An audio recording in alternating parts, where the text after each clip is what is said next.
Termodinamika bölməsində növbəti açıq sualın izahını sizə verəcəm. Yəni ki, qəbul imtahanında situasiya sualı kimi düşə bilər bu sual.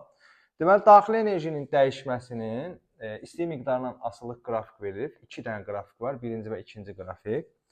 Qrafiklərdən biri izoxor prosesə aiddir, biri isə izobar prosesə aiddir. Bizdən soruşur ki, birinci və ikinci qrafikdə qrafika uyğun daxili enerjinin dəyişməsinin qiymətini hesablayın. Biz termodinamikanın birinci qanunu bura tətbiq edəcəyik. Termodinamikanın birinci qanunu bildiyimiz kimi Q bərabərdir delta U üstəgəl A iştiqə bərabərdir. İndi izoxor prosesə baxaq. İzoxor proses həcimin sabit olduğu prosesdir. Və həcim sabit olanda qazın gördüyü iş sıfıra bərabər olur.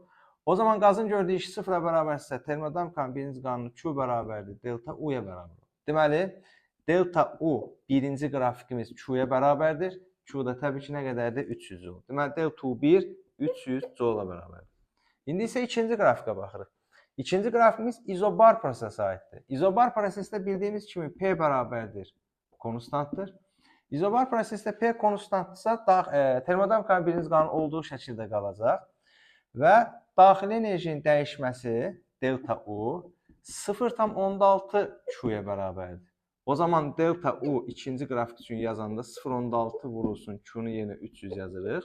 Bu zaman delta U 2 bərabərdir, yəni ikinci qrafik üçün delta U bərabərdir 180 joule-a bərabərdir. Deməli, delta U1 300 joule, delta U2 isə 180 joule-a bərabərdir. Bu qədər.